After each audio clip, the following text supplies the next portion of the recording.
Now, this is the one where, some people online who have heard you on Sean Ryan, I've heard you on Vlad over the years, I've heard you talk on some other platforms. Like, this is where the popped off and where you became the Reaper. Yeah, man. That was let's say, I forget the month we deployed. It had to be around March, April, May, April timeframe. April or May timeframe is when we set off on that deployment. And leading up to that, it was like everyone was expecting it to be like another SEAL Team 6 deployment. You're in the action, but not really in the action. So I'm telling my wife before I leave, I'm like, hey, this is a boring deployment. Everything's going to be fine. Don't worry about it. It's a chill deployment. We were going to a place called Kandahar, Afghanistan. And little did we know, or at that time, that like the missions we were going to be doing were all in, support or in conjunction with, not with the Marine Corps. We were going into Kandahar, specifically Helmand Province, to clear that area before the Marines went in. And that big push, I believe it was like late 2009. They had this big push of Marines come through to like take over this Taliban safe haven area. And our mission was to kill, like, it was as simple as that mission set could be, was to just kill everybody. Not everybody, but every terrorist, every person with a gun, everybody who shot it, like, destroy them. And that was the whole mission set, was to accumulate and wipe out as many, terrorist cells and that we possibly, encounter could encounter. How hard was it to be able to tell, though, who was a terrorist cell versus who's a civilian versus who's a civilian who's been pressured to help out a terrorist cell? So are they a terror? You know what I mean? Like a lot of gray area. A lot of gray area. Our interrogating skills were pretty good. We could find out who was associated with the Taliban or who was directly, with the Taliban and others who had been pressured. But initially going after a target, we would have like the CIA guys, the intel guys accumulate this package, and they're using everything from cell phones to drones to all types of electronic surveillance and human surveillance to, figure out who was bad and who was good. They'd have this package, they send it off to us, and we would go execute the mission. We're going to this, location in Helmand or Kandahar, and who knows if they were really bad people? We were just told they were bad people. Who knows? But once we got there, it was pretty evident, like, well, they were up to something. They had, tons of guns. We would, normally get into some pretty good shootouts with them. A lot of bomb-making materials. Mainly that. We were going after a lot of IED makers, a lot of bomb makers during that deployment. In the presence of, like, landmines and remnants of the Soviet era landmines. They were all out there in the field. And a lot of the guys, like I said, we were going after just made bombs, just made IEDs and facilitated different foreign fighters. And we were like hammering those guys pretty hard. But once we got in, on target, you'd find out quick who was bad and who was just like, hey, I'm just here, And a lot of the you're going into like villages, so to speak, like in the mountains, right? That's pretty much what it is. Somewhat. Helmand Province was a lot like if you could imagine. Damn, it's kind of hard to describe what this area looked like. It was Afghanistan, less mountainy, more desert, but just a bunch of small one-story huts and homes. And you had your tribes in there too, like your little sections of who was who. But it was I don't know. It was, there you go. That's what it looked like. Less mountain. Oh, yeah. Okay. So almost like Cairo. Yeah. It almost feels like Vegas, but in Afghanistan. There you go. Yeah.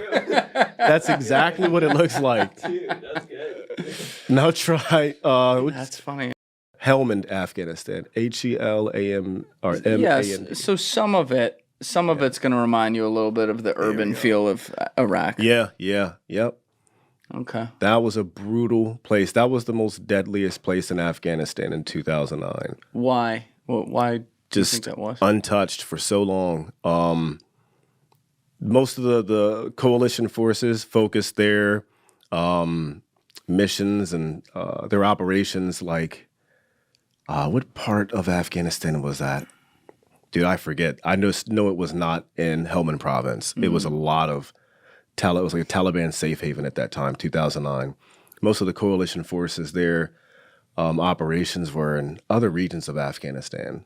And for some odd reason, and then you had the huge opium trade going through Helmand. Yeah. It's like 98% of all that ends up in the United States came from there. 98%. How'd that make you feel? I don't do so I didn't feel like anything. I was just like, man, this is kind of weird and strange how they're, pulling in that much from the place that I was at, 98%.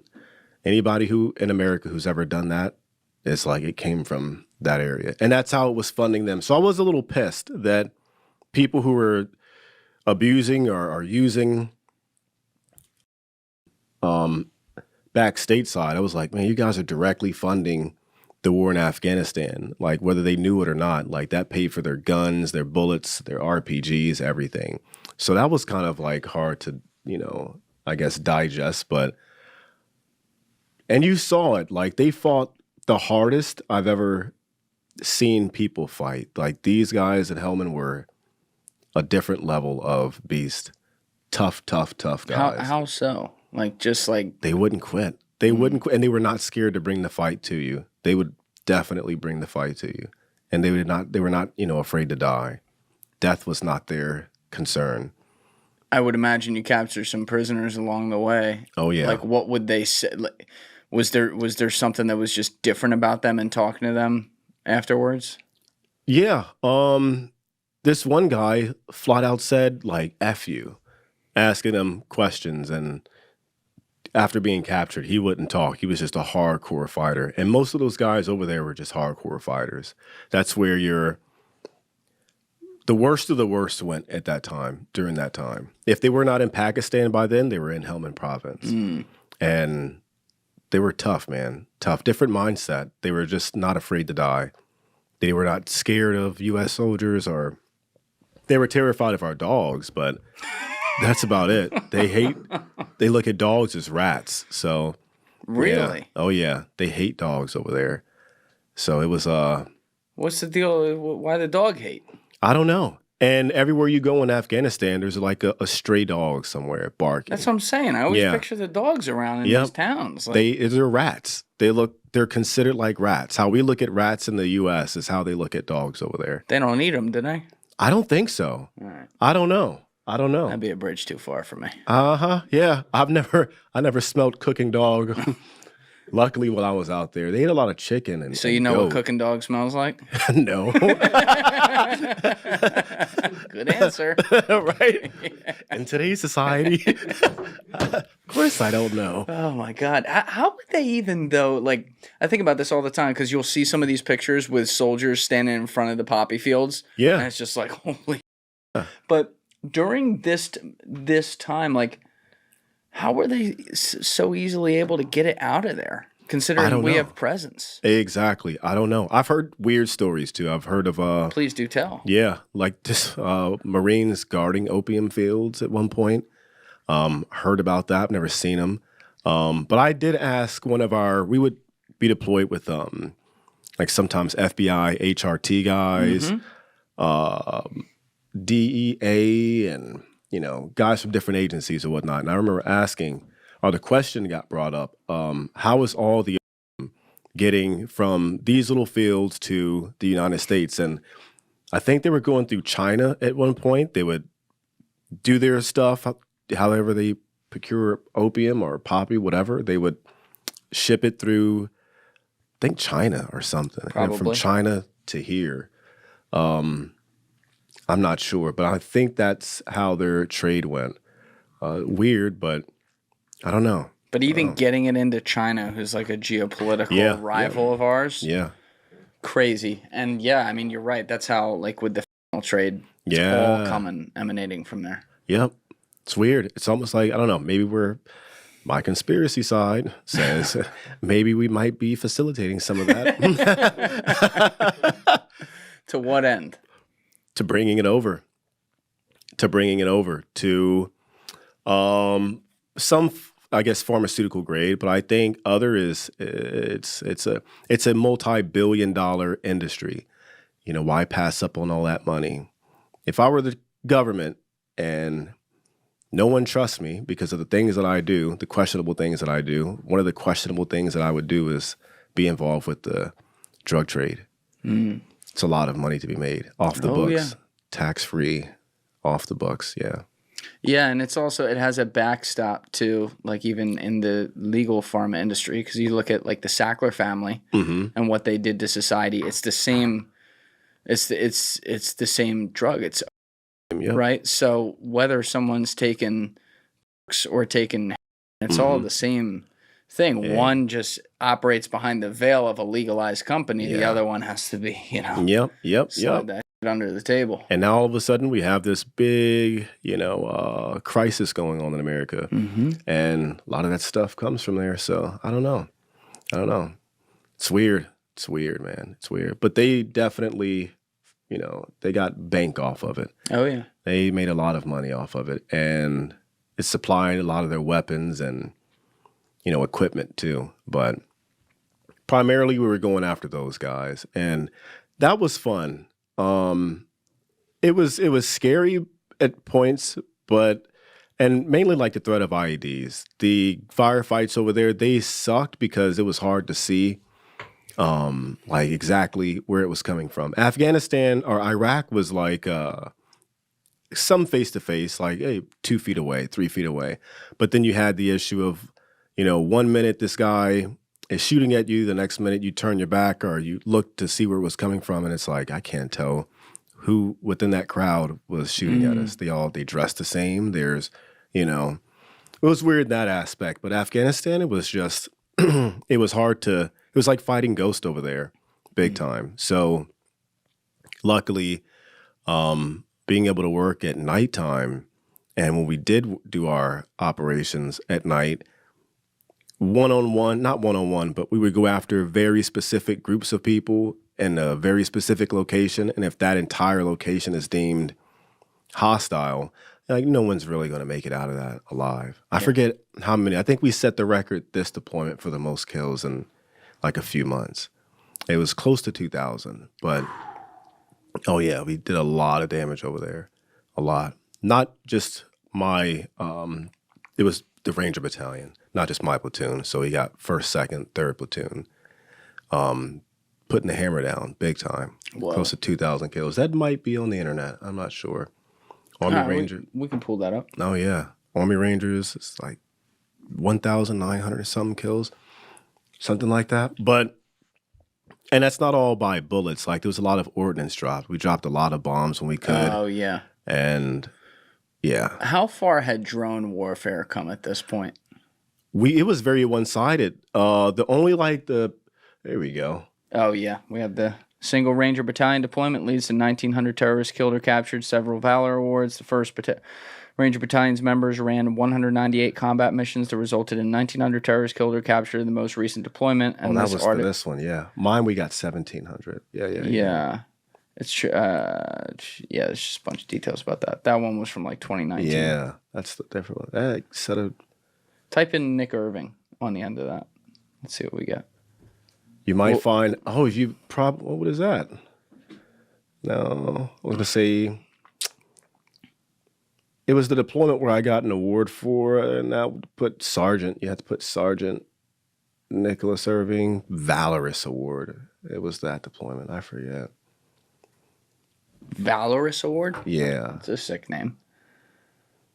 That's what they call it. I don't know if it was valorous.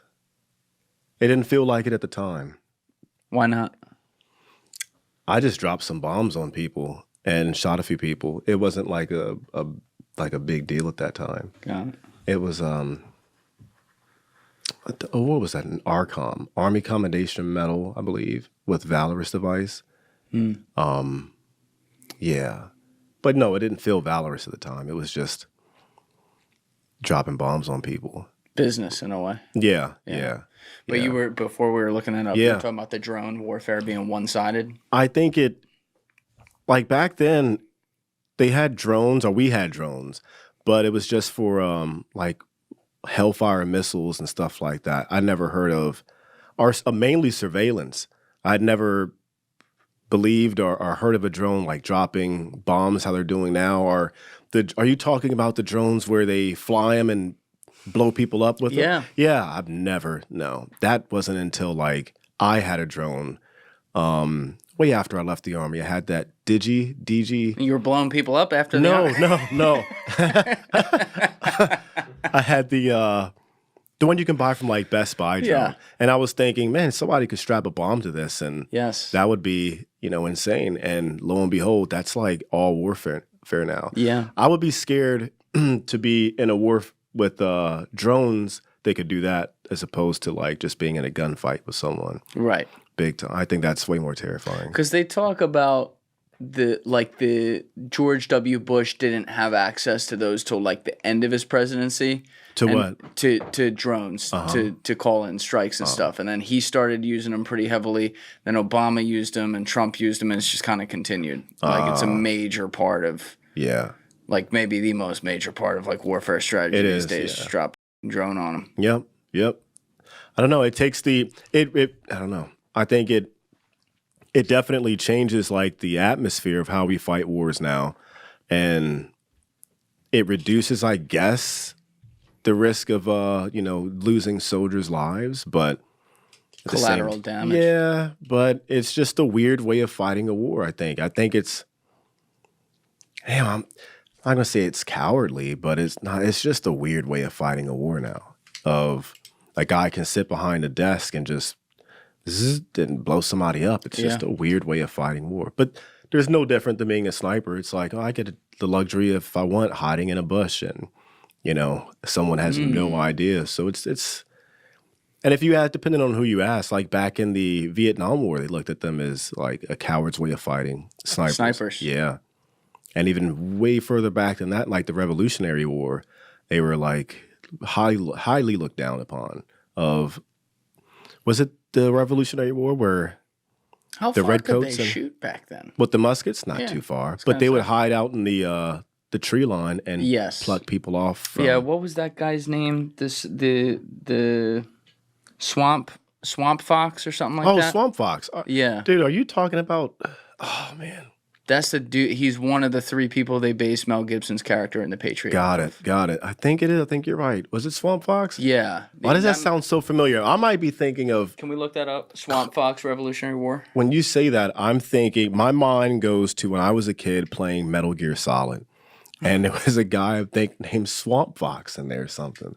That might be it, yeah. Francis Marlin. There you go. Francis Marion, yeah. A South Carolina militia leader known for his guerrilla tactics against British forces in the swampy regions of the state, earning him the nickname due to his elusive and cunning fighting style. And his nemesis was the British dude who they based... No idea. The other guy in The Patriot off of the British guy with the long black hair ponytail. I forget what his name was. But, yeah, that's I would imagine that makes sense, what you're saying. Because it was viewed... The British were very into, like, warfare. We do this correctly by the book. And then you got these fucking Yankees going, nope, not today. Nope. But I think that's a smarter way of fighting a war, though. Yeah. I don't want to line up and have you shoot at me with your muskets and then I return a volley. No. It's so stupid. That's very stupid. Very stupid. But, it's like, who's going to lose? It's just attrition. Yep. You know? Yeah. Dumb way. I mean, it's a stupid way of fighting war, I think. If I were back then, I would want to be like a swamp fox. So it depends on like how your definition or what your definition of a coward in war is, I guess it changes throughout the way we fight wars. Back then, he was a coward. Vietnam snipers were cowards.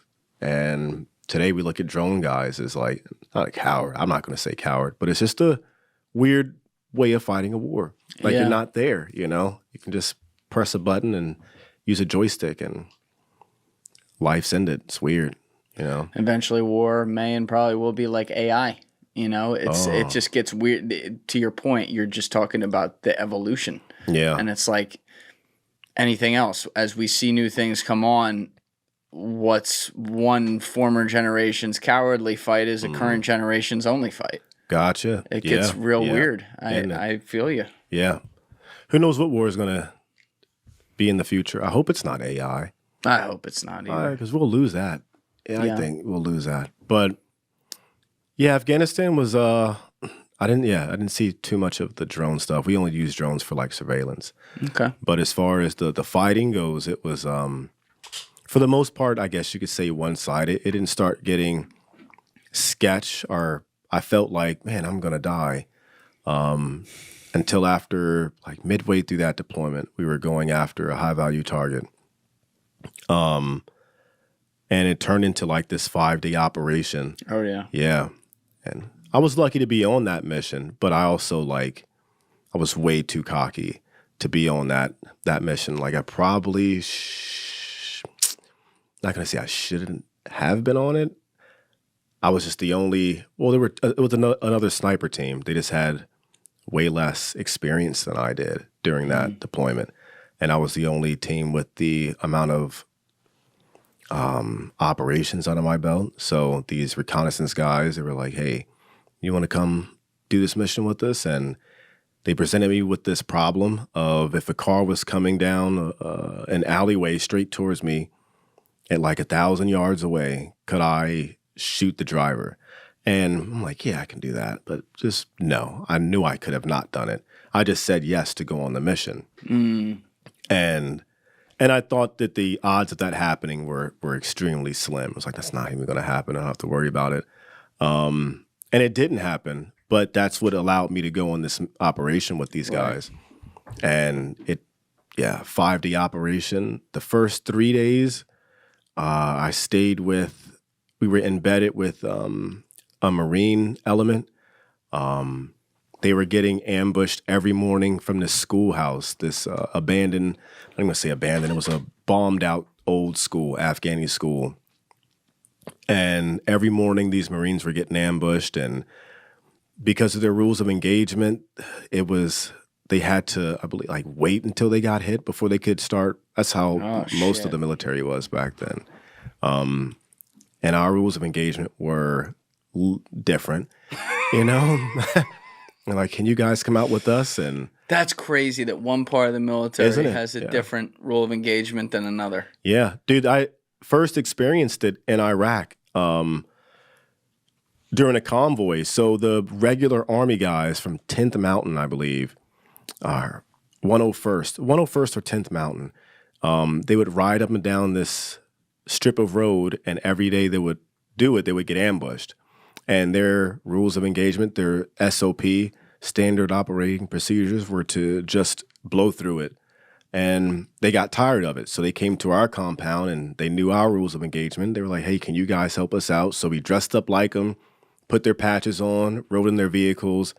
But it was just us, and we rolled through, and lo and behold, we got hit. And instead of us blowing through, I remember them, like, they stopped firing because we stopped our vehicles and turned all our 50 cals towards them and damn near leveled like this place. It was a small apartment complex, and it was full of Iraqi fighters, and we killed a lot of dudes that day. Dropped I think 2 500-pound bombs on them after we all went dry on ammunition. Helicopters went dry on rockets and bullets, and their pilots were doing strafing runs, like hanging out the helicopter, shooting up this like an apartment building. Killed everybody there, and they never had that issue again. But their SOP, their rules of engagement, they weren't even allowed to do that. So. And I encountered it again with the Marines in Afghanistan. How much of that is also like, there's such a fog of war too, that sometimes can you even figure out if you broke the rules of engagement? Because it might, after the fact, it might feel impossible to know. Probably. I mean, ours were so much like, it was cut and dry for us, you know? If we felt that our life was in danger, your life was in danger, or someone else's life was in danger, like, it would authorize us to shoot. Right. And like, if you did not have a good head on your shoulders, it would be easy to tweak that, you know. Oh, it was in fear of my life. So that's why I shot that guy, you know. But we'll come back to the 5-day story, because that's really like that part of your book hit me right between the eyes. And that was like, whoa, I felt like I was there. Yeah. But before that, you come back to Afghanistan, you're thinking again, all right, you know, not going to be that much going on. I'm here for 3.5 months. Yeah. And immediately you and your partner, Pemberton, get put into some sort of HVT situation where you got to take action right away. And I guess at that point you're like, oh, this one might be different. Oh yeah, the very first mission we went out on, like within 24 hours, a few hours, not even a few, but within 24 hours of being in country that first day, me and him and the platoon were out on an operation, and we killed 3 people that day. I killed 2, he killed 1. And from that day on, it was just like, wow, this is weird. Of like, Afghanistan's not supposed to be like this, you know, where, you know, you're engaging targets like that. Where were you shooting from on top of a rooftop? Yeah. And how far away? About 300 yards. Most of my kills came from on top of rooftops. And what were they doing? Like, because you had to identify that they were obviously enemy combatants. Setting up an ambush. So they had your little RPK machine guns, AK-47s, and they were skirting this tree line to set up an ambush spot where we were about to get picked up from, have the helicopters come in. And I think we were exfilling some captured personnel that we had captured on target. Me and my sniper team, we broke off from the element and got up on a rooftop to overwatch the guys as they're exfilling off the target, about to get picked up, and we were going to be the last guys on. And as we're watching, we can see these guys in the tree line. I spotted them and kind of was like, man, I must be tripping, because I see this guy with the gun, and he's got a gun, and he's got a gun. And it was just a weird blur. The first time as a sniper about to kill someone. So I was like, no, there's no way. Called it up and got permission to engage, which was not even... You had never sniped anybody, because the first kill in Iraq was machine gun. Yeah. Every kill after that was M4 machine gun. I had never killed anyone with a sniper rifle before. So, yeah, lined up on the guys, pulled the trigger, and start dropping them. And it was just a weird, surreal feeling of, holy shit, it's different than shooting someone with a machine gun. It was more personal, more just one bullet, you know, just one bullet. And normally it was multiple bullets. You know, prior to that, it was, you know, you're shooting people anywhere from like 2 to 10 times, depending on, you know, what's going on. But yeah, it was different just putting a 308 round, like a deer hunting rifle round, into another person. And what it looked like, it was way more, it was more devastating. It was just a different experience, yeah. You're also like watching through the scope too, yeah. So you see it, and it's got like the half a second delay, so you see. I see everything. You see everything. You see everything. At that distance especially, yeah. You see enough to make it seem like, oh, wow, that was weird. That was not weird. It was just a different experience, you know. And they don't have a clue that you're out there. Maybe they do. Maybe they did, that they saw us on a rooftop, but they don't think that they're going to get plucked from that distance. I don't think so. They didn't seem like it. They were just like, where's that coming from? And we're dead. It's pretty quick. And then you had another one shortly after that, right? That was the first 24 hours, and then they came right back? No, I was killing or getting in engagements like almost every few missions or so. Every few missions. The guy after that, well, the ones I remember, I was on a rooftop and I shot this guy in a blue, like, man jammy dress. And he was running away from this, I had no idea at the time I was on top of a mosque. I just knew that the roof was different. It was like, I didn't know, and it was like a bad deal too. It was a very flat, sturdy roof. Everything prior to that had been, you could fall through the rooftop, and some of them had no rooftops. It was just an opening. And I just knew this rooftop was different, and it was sturdy and really solid and sound. And I saw this guy fleeing from underneath me, and he was running towards our blocking position point, and he was doing the whole suicide, deal. And our guys in the tree line were shooting at him. They were missing. They popped off some like 203 rounds to try to deter him, and he was still hell-bent on doing his thing. And I remember lining up. I got to a knee, lined up, and the first shot I took missed. I just got pissed at myself for missing a shot like that. Second shot lined up on his back, and I remember pulling the trigger, and by the time the recoil went down, there was no person there. And I got the call up of, hey, he's down, and then they went up, investigated the body, and took the pictures. But I remember his mom crying from inside the mosque. That like really stuck with me. I remember that one.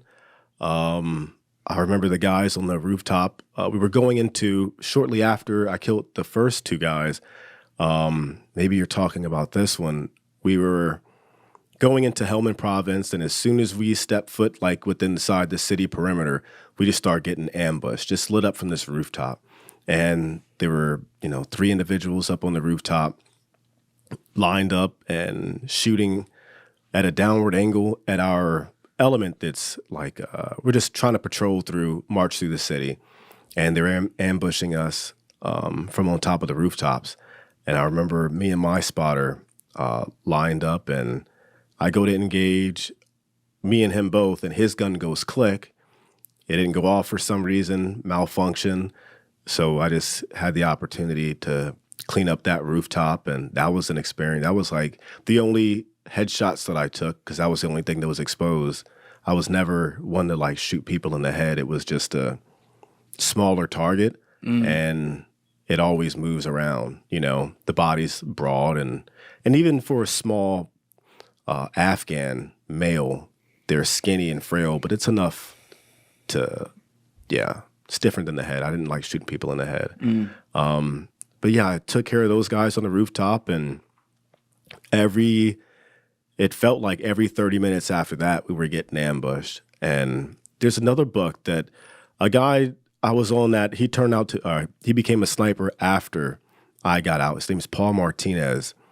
Me and him were on that deployment together, and he describes it like every 10, 20 minutes we were getting ambushed. We're calling in, A-10s, we're calling in Apache helicopters and mortars and all types of stuff to help us out with that. But I think that was what you're talking about. Like shortly after my first mission is when I got the guys on the rooftop. Then after that one was when I got the guy in the blue man dress. And then I got like 5 or 6 in one day. Shortly after that. This is all within like a couple weeks. No? Yeah. That's what I'm saying. Like that. My point was, you're coming back to base, and you're like, holy shit, we're getting hot spots every time. Yeah.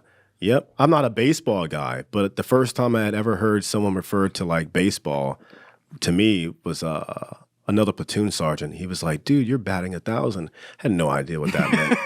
I was like, he's like, every time we're going out, you're killing somebody. I was like, wow, yeah, I am. But I didn't think of it like that at the time. It was weird. It hadn't like set in yet and how rare it was for a sniper in our platoon, or as a ranger for that matter, to even kill. We're more so like intel guys, if you want to call us that. Like we're just saying, hey, I see someone here. Right. There's guys here. Rarely do we get a chance to shoot. So it was weird for other people, I think, to see that. You talk about the one example when you're on top of the mosque and you hear the mom, and that sticks with you because you just took the guy out. Now it's like, look, you're not out here shooting little kids or anything like that. The guys you shot were bad guys. Yeah. These were guys who were doing bad shit, and those are shots that, looking back on it in hindsight, you take 11 times out of 10. Oh, yeah. But you're still extinguishing a human life. And you're doing it now at for you and for many people, unheard of volume after these first few. Mm-hmm. Is there ever a moment when you're back at the base, you know, a couple weeks in, where you're like, shit, that's heavy? Or like, you know what I mean? Like where the gravity of it is almost as if you're second guessing, like, well, were all of them bad? Yeah, I don't think I ever thought that. I think this is going to sound weird, but I was getting like addicted a little bit. Addicted. And back then I didn't look at it as, I don't know. Back then it was just like,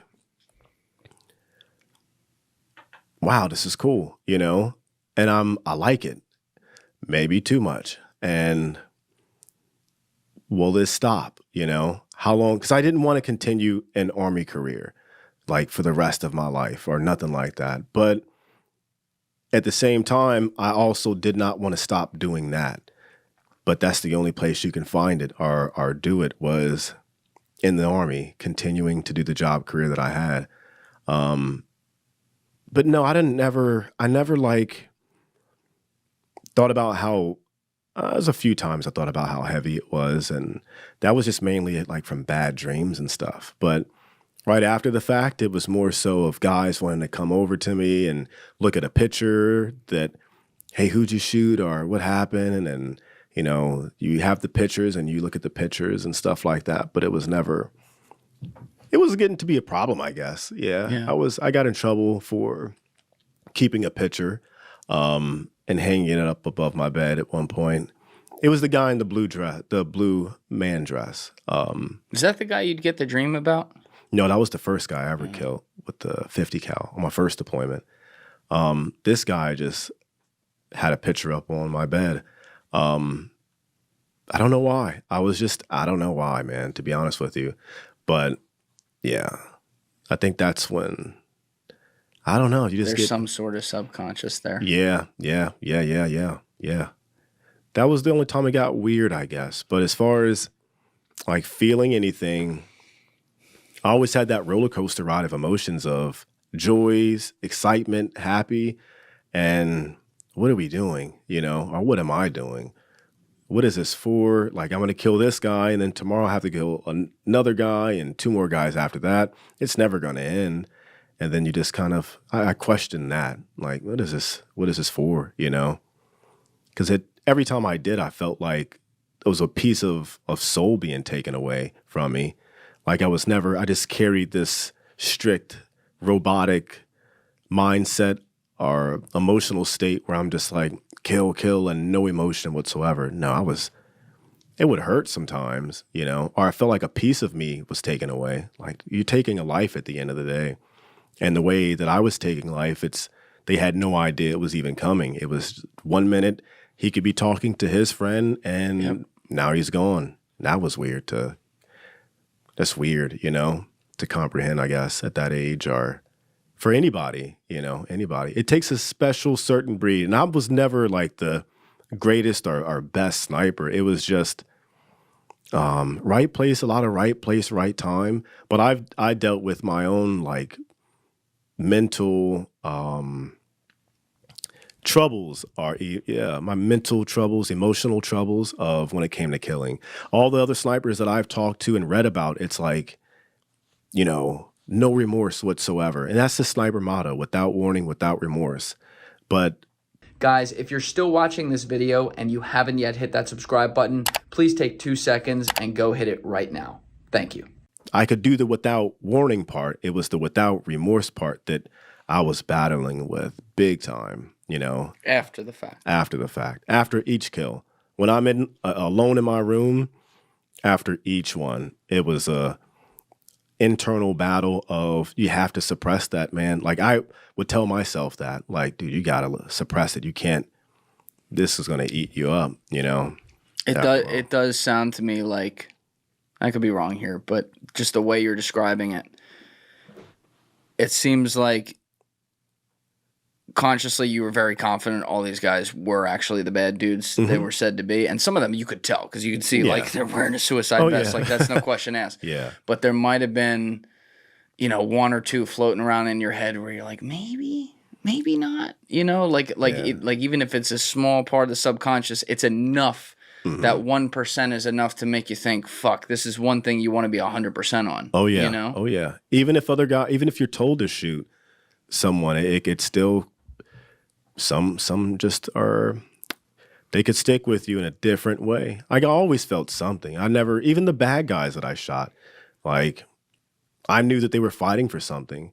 You know, I knew that I'm in their land essentially, and I'm on your rooftop or on your neighbor's rooftop, and you come outside with a gun because you want to check it out. I would do the same thing. Yep. And it didn't work out that way for them. They came outside with a gun, and something as simple as that could be enough to warrant, to get shot easily.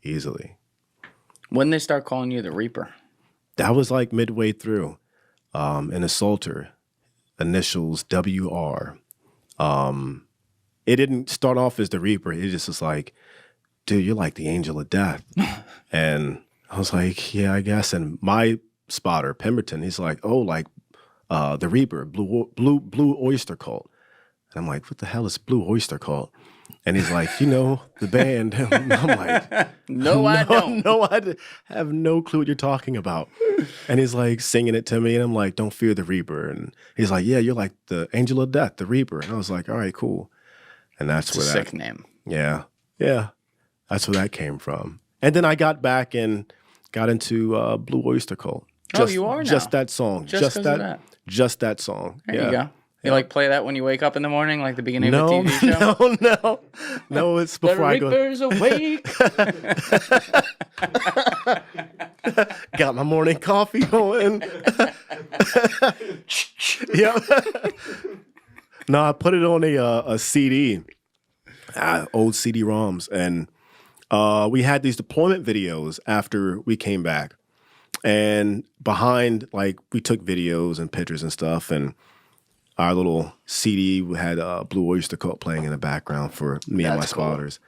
And I listened to it like every once in a while, going on a ride or something like that. I just love the song. It's a pretty damn cool song. Yeah. Yeah, it's good. It's a classic. Just so happened as it was, And now it's time to be forever. Yeah, now it's like that. So it's a cool song, though. When you keep saying spotter, though, because you used that term throughout our whole sit down today, and like we brought up Pemberton, your partner, like I think a lot of, the armchair people out there like me, when we hear that, we just kind of assume like someone who's like, all right, the wind's at 5 meters, all right, up. Oh, yeah. But also like Pemberton's shooting too. You start to lay that out as well. Yeah. So in traditional army, traditional military, you do have a sniper and a spotter. Your sniper is going to be the shooter. Your spotter is going to be the guy who's, your wind is this, he's this far away. In Ranger Battalion, we're only working with there's only 14 Rangers, snipers, during that time throughout the entire battalion, which is not a lot at all to cover 1,000 guys or whatever. But we're trained in both roles, sniper and spotter. So for him, I call him my spotter because I was the senior E5 sergeant, and he wasn't there yet. And I was just the sniper team leader. So that made him my spotter. But he was a sniper 100%, just as much as I was. He's only called one for me one time. Other than that, I'm doing everything. I was a sniper and spotter, and he's a sniper and spotter for himself, and I am for myself.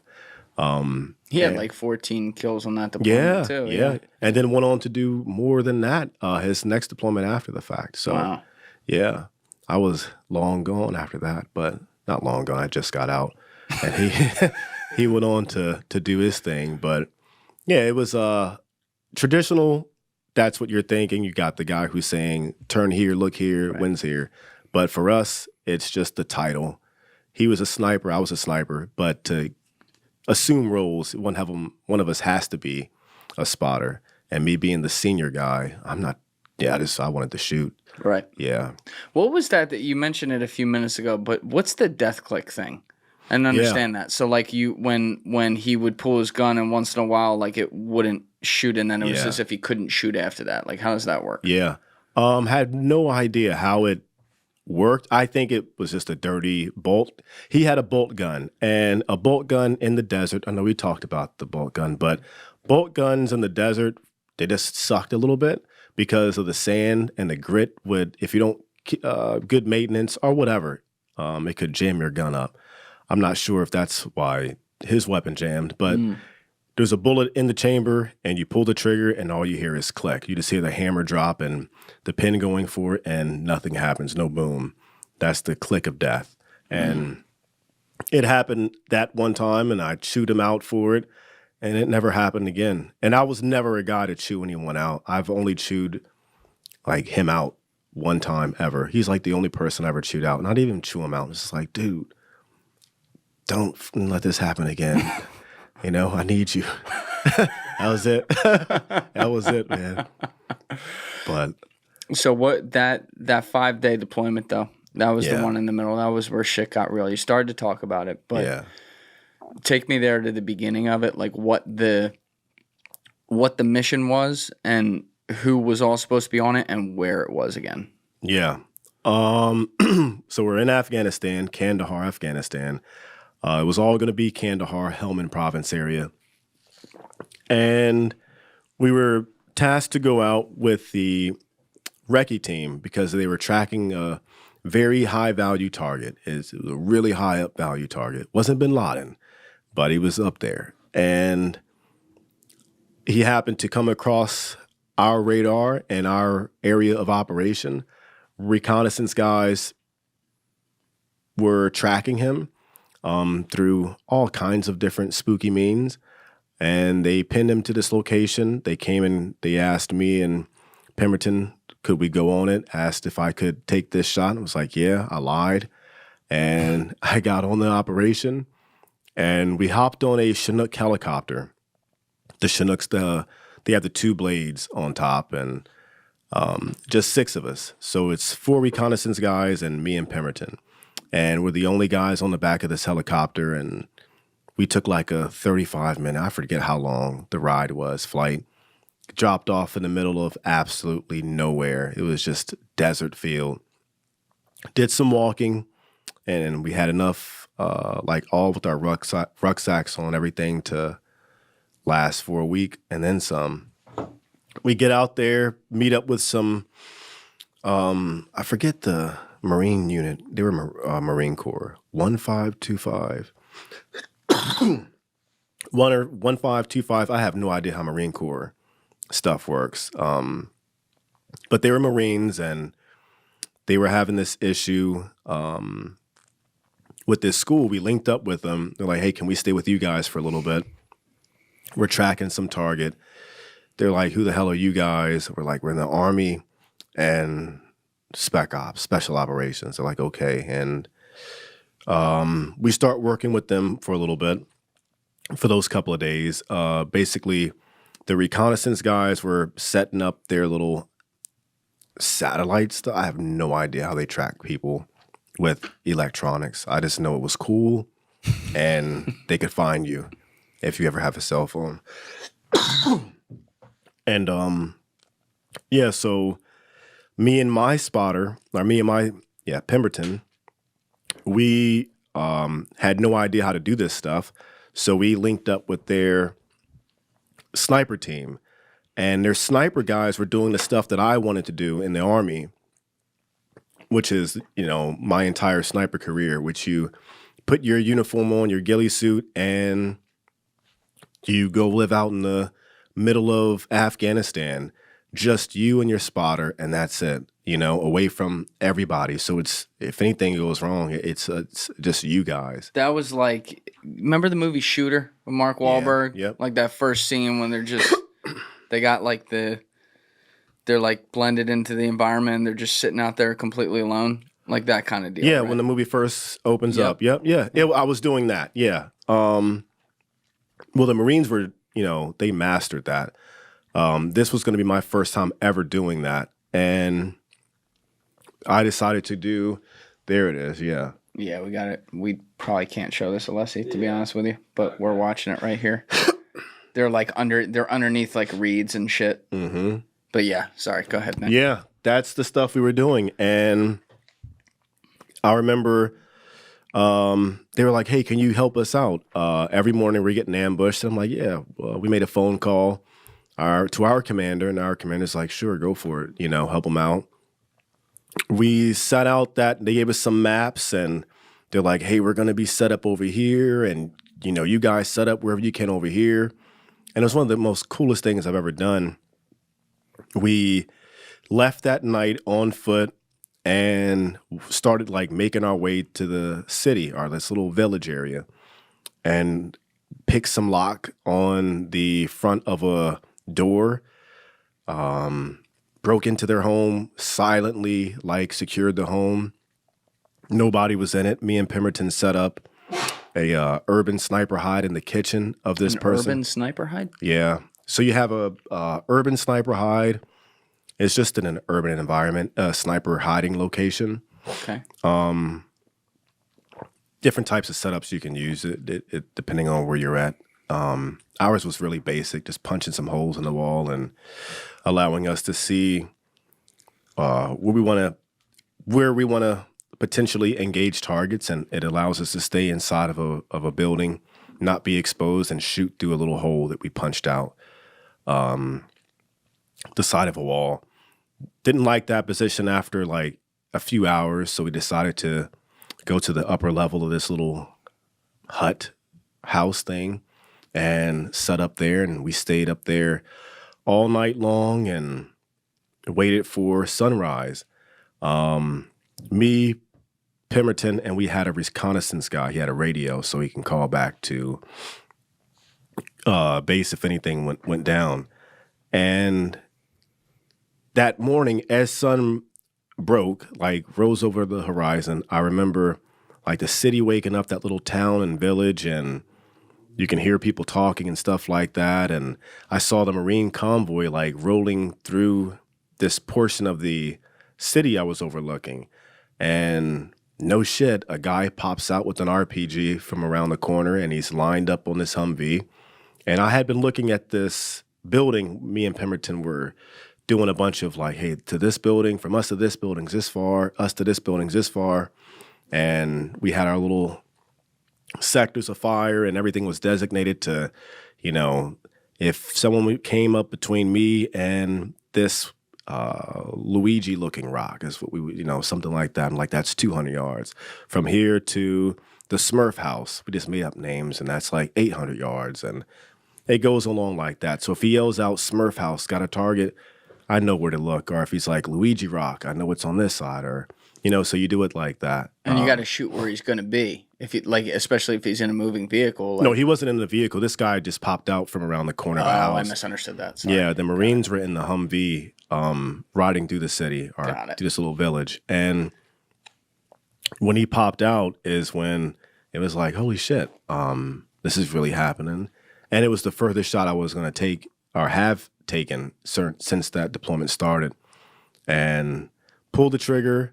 And luckily, everything planning prior to it, knowing the distance, panned out. And I watched him get hit smack in his chest, or in his torso area, and him go down and save the Marine convoy. And we started getting engaged, and had some orders, our RPGs launched at us. And I have the picture from that. And then at a book signing, it's the weirdest small world coincidences that's ever happened. I was at a book signing, and then one of the Marines who was in that Humvee also lives in San Antonio, Texas, and came to a book signing, and we had our moment. And that was the weirdest, like, holy shit, dude.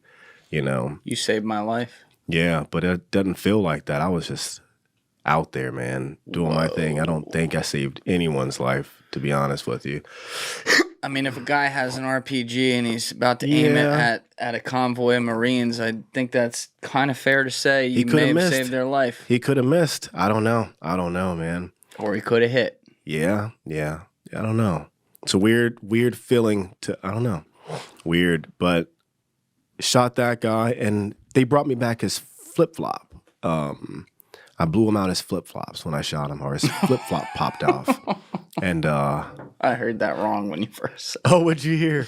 I thought you were saying like the situation flip-flop me. It wasn't what you thought. Well, you were literally talking about the guys. Oh no, his literal like flip-flop popped off his foot, and Oh my God. I couldn't take it back. Snuck out of that situation, and How many days in is this? this was 3 days in. Okay. 3.5. As that mission's completing, my platoon of Rangers, second platoon, they were coming in to help facilitate this HVT capture. The reconnaissance guys had him pinned down to this location. They're like, hey, he's going to be here. We know he's going to, X, Y, and Z. We're going to go get him. We couldn't do it with 6 guys. Maybe we could have. I don't know. Looking back at it, absolutely not. But we called in for another platoon of Rangers to come in to help us out with that and plan for like a day, a lot of planning to, take care of this HVT capture or kill mission. And leading out into like going into the last day is when like the whole mission sucked. By then I had only slept like a total of, I don't know, maybe an hour or 2 max, little cat naps here and there. I didn't sleep at all during the first day and a half I didn't sleep. And then the Marine mission, our operation I did with them, I didn't sleep. I slept like little cat nap bursts off and on in between those. And I slept on the ride out there. We rode out to this mission on these Marine, like, uncomfortable trucks. Don't know what they call them, like a deuce and a half. The terrible, terrible truck. Very uncomfortable. Get out there. I slept like maybe 10 or 15 minutes there. And I slept I was like on a knee, taking a knee. And I fell asleep doing that when we first got there. Then we walked like, I don't know, a few miles into where this guy's location was at. But it took us forever to get there. We're walking up like sand dunes, and they did the weirdest like Aladdin scene style of infilling into this area. It looked like Aladdin, beautiful skyline, twinkling stars, sand dunes, and all that. It just sucked walking up. And by then, the sun is rising. So it's like, I don't know, it's like at this point, maybe 5-something in the morning. And we have to be, and like we hate doing missions in the daylight because it's daylight. You can be seen and it sucks. But I knew for some odd reason, just had a weird vibe about this. Like, man, this is getting, we're going to be pushing time. Big, like noonish by the time this whole thing is done, which is terrible. We get in, me, the reconnaissance team, and my sniper team, we planned on setting up like a mile and a half, or like a mile from the main element. They were going to be taking over this compound, securing the target. Me and the reconnaissance team, my sniper team and reconnaissance team, we were going to set up like a blocking position so no one could come up this road and, go into the objective. Well, we get there, set up, and by now the sun is just about almost all the way over the horizon. And I'm like, fuck, this is going to be bad, man. People are starting to come out and interact, and I see this moped with 2 guys on it, and they're coming up the road into the area where the objective is at, and I take my red dot laser and I put it on the guy's chest, and he stops his bike and he looks down, looks up. He can't see us. We're, pretty concealed in the tall grass and stuff. And he's looking, but I just have this like, never forget the look in his eyes of like disdain. He had this angry, empty look like, okay. He backed up, did a Yui, went back to wherever he came from. Then I see a huddle of guys in front of me, and they're like in a no joke, like a football huddle, planning something. And I asked the reconnaissance team leader, I'm like, dude, can I just smoke these guys? Me and Pemberton, we just want to just smoke them, because I had a weird feeling looking over their shoulder, trying to figure out where we are, and they're talking all like weird, like a football huddle. I knew they were planning something, and he's like, do you see any guns? And I'm like, negative. And he's like, well, then no. Looking back at it, I'm like, shit, I wish I never asked him that question, you know, and just went ahead and did what I was going to do, but morals and shit. So I'm like, I don't want to, but yeah. Okay. Yeah, I'm not going to kill him now. Thank you guys for checking out this clip. If you haven't already subscribed, please subscribe and hit the like button on this video. It is a huge, huge help. And if you'd like to check out this clip's full podcast episode, that link is in the description below or right here. And finally, you can follow me on Instagram and X by using the links in my description below.